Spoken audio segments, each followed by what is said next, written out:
Well, hello everybody, it's Keagan here. I'm back with another video for you guys, and welcome back to another edition of Keagan's Movie Reviews. Now, today's movie I'm going to be talking about is something different than what I normally review in this series. Now, so far in the series, I've only reviewed movies that were released theatrically or through streaming like Netflix, Prime Video. You get the idea. But I've never reviewed a movie that was released straight to video until today, which today's movie I'm going to be reviewing is a movie that was released straight to video. However, don't expect this one to be a good one. This is actually a far from good of a movie. It actually happens to be the straight to video sequel to a pretty big cult classic film from the early 2000s, and a movie that I actually talked about 50 episodes ago. Well, you read the title of the video, so you already know what it is. Today's film I'm going to be talking about is S. Darko, a Donnie Darko tale. So, S. Darko, or S. Darko, a Donnie Darko tale, or whatever you want to call it, is the straight-to-video sequel to Donnie Darko, and this film was directed by Chris Fisher and was released onto DVD and Blu-ray on May 12th, 2009. So it was released about 7.5 years after the first film, Donnie Darko, was released back in 2001. And I did a review of Donnie Darko 50 episodes ago, back in season 3. And around the end of that review, I briefly mentioned that there was a sequel to Donnie Darko called S. Darko. Well, I'll just show you this little clip here. And I know that there is a direct-to-video sequel that came out in 2009 called S. Darko. However, no one from the original cast except for Daveigh Chase, I believe that's how you pronounce her name, the actress that played Donnie's little sister. She's the only returning actor in it, in S. Darko. And I also hear the movie is supposed to be terrible, but I am kind of curious to seeing how bad the movie is, but I don't expect anything good out of it. But maybe someday I'll check out S. Darko.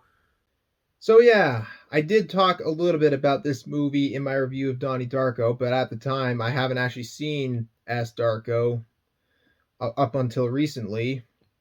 But I knew after I reviewed Donnie Darko, I knew I would have to review this movie someday. And for a long time, long before I watched Donnie Darko, I knew there was a sequel to it, but I've avoided it for a long time because I knew the movie was terrible. And it is terrible. And during that time, since I first watched Donnie Darko back in 2017, I was curious into wondering, is this movie really that bad? Well, we'll get to that a little later. So yeah, I finally watched this movie recently, and it's shit, but we'll get to that a little later. And I know in the clip I pronounced the actress who played Samantha Darko's wrong. It's actually Daveigh Chase, not Daveigh Chase. But yeah, Daveigh Chase, who was in the first film, she's in this film, and she's the lead protagonist in it. And she's also the only actress from Donnie Darko to return for this movie. And actually, when I was doing some research for this movie before doing this review, apparently Patrick Swayze, who played the character Jim Cunningham in the first film, apparently he was supposedly going to return for this film to reprise his role as the same character, but he ultimately declined the role, mostly due to his health issues. And sadly, 2 or 3 months after this movie came out, that would be actually when Patrick Swayze passing away sometime in August of 2009. But yeah, I don't know where you would go with that after his character was exposed. Well, I don't really want to spoil it, but if you've seen Donnie Darko, you know exactly what I'm talking about. But anyways, I put off talking about the film itself for too long, so let's not waste any more time. Let's talk about the storyline for S. Darko, and then let's get my opinions on it. So let's take a dive into S. Darko. So S. Darko takes place 7 years after the first film ended. It follows the titular character Samantha Darko, played by Daveigh Chase, who was present in the first film, like I said before. And this film takes place in 1995, which the first movie took place in 1988. So this movie takes place 7 years later in 1995, and it follows Samantha Darko and her friend Corey, who are on a road trip from Virginia to California. However, their car breaks down in a small town in Utah that I don't even remember the name of this town, and I don't think the name of the town was even mentioned in this film, nor do I care. Let's just say just some generic small town. So, anyways, their car breaks down in some generic small town, and they get a mechanic to help get their car up and running again. The problem is they're going to have to wait a couple days before the car is even fixed. So Samantha and Corey have no choice but to wait it out for the car to be done so they can get back on the road to California again. And while they stay, Samantha starts having hallucinations and visions similar to what her older brother did in the first film.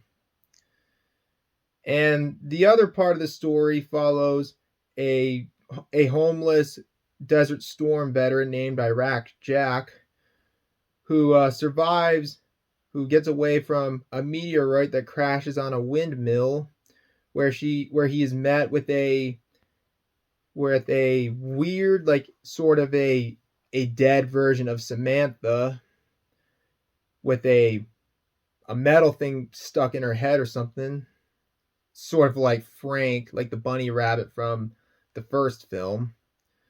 And the world is, well, much like the first film, the world is going to be ending in a specific amount of time.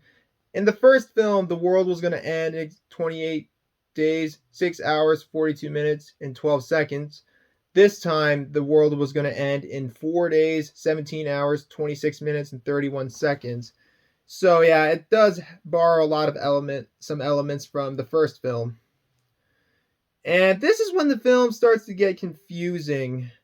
There's a lot of young boys missing in the town. There's car accidents that just appear out of nowhere, causing accidents. And somehow time travel is possible. I just don't even know how to describe it because the storyline is kind of a clusterfuck, to say the least. It's just really confusing, and it kind of centers around Samantha, who should probably be the one trying to save the world like in the first film, but it's not. It's Iraq Jack, who's basically Donnie Darko, but in this film. Well, yeah, without giving away too much, not that you'd ever want to watch this film, that's technically the storyline of the film in a nutshell, basically. So, I watched the film last Friday, and unsurprisingly, it was a piece of shit. Like, it was terrible. But to be fair, it was bad, but it wasn't bad in a way that it would, like, make me angry, like how Winnie the Pooh, Blood and Honey did, which I knew that movie was going to be shit too, but I'll say for a fact, this movie was far more entertaining than that fucking movie, I'll say that.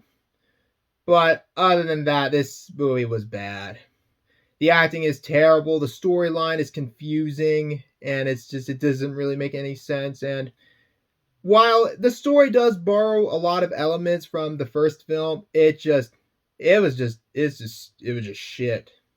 It was confusing. It didn't really make any sense to me.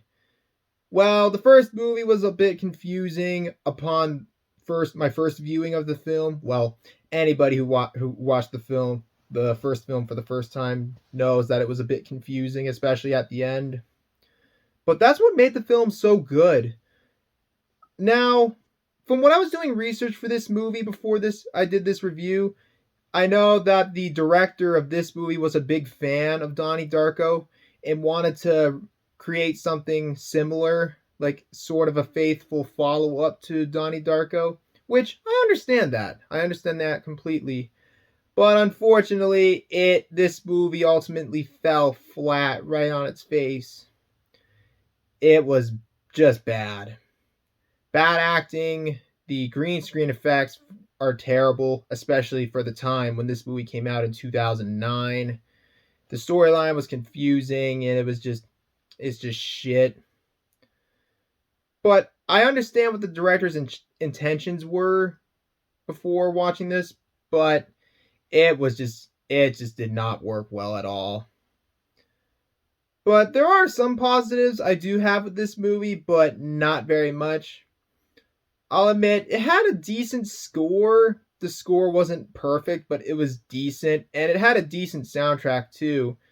And I do like how Daveigh Chase reprised her role from the first film for this movie. It's just too bad the movie itself is just shit. I'm actually kind of curious what Patrick Swayze's role would have been like if he reprised his role from the first movie. It probably wouldn't be anything too big. It would probably just be a little cameo or something if his character were to be exposed. Which, again, not going to spoil it, but if you've seen Donnie Darko, you know exactly what Patrick Swayze's character was exposed for. But of course, Patrick Swayze didn't return for this movie, which I kind of don't blame him. This would have been one of his last movies he acted in had he act in this film. But yeah, rest in peace, Patrick Swayze. But so the only positives I have with this movie is that the music is decent, and Daveigh Chase, I reprised her role for this movie, while her acting was bad in this movie, though. Well, all the acting in this movie was terrible. But unfortunately, those three things are the only positives I have with this movie. The rest of the film is utter shite. But yeah, the acting is terrible. None of the characters are likable.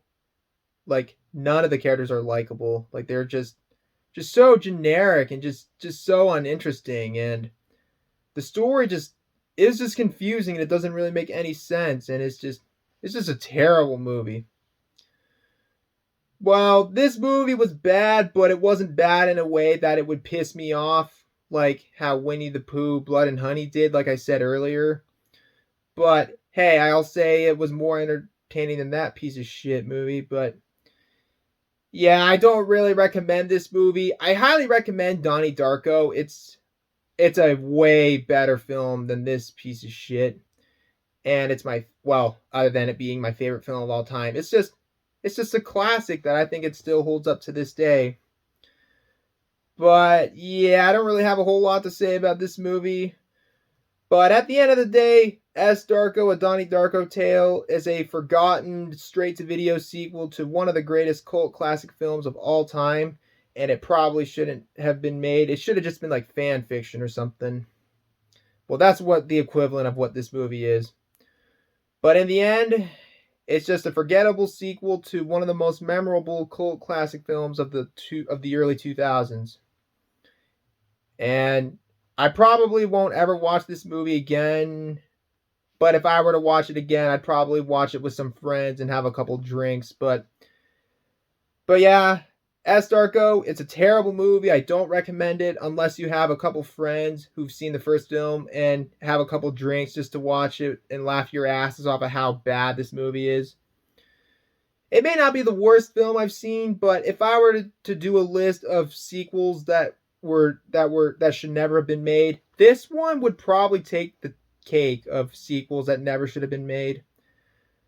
But yeah, that's all I have to say. S. Darko, terrible movie, a terrible straight-to-video sequel that never should have been made. Just go watch Donnie Darko. You won't regret it. But yeah, I'm giving S. Darko a 2.5 out of 10. And I am done talking about this movie. So yeah, so there you go. That's my review of S. Darko. What a terrible movie it was. And that's going to be it for this video, you guys. Thank you guys for watching this video. If you guys enjoyed it, as always, feel free to leave a like, leave a comment below, and subscribe for more videos like this. Turn on notifications, share the video with your friends, family, and whoever. And feel free to follow me on my other social medias. The links are in the description down below. And if you've seen this movie, what do you think of this movie? Let me know in the comments below. And if you'd like to check out my review of Donnie Darko, the link is in the description down below. And yeah, guys. So that's all I have to say. So once again, thanks for watching. I hope you guys have a great day. And until next time, this is Keagan Shepard signing off. And I'll see you guys in the next one. Have a great day, everybody. Peace out.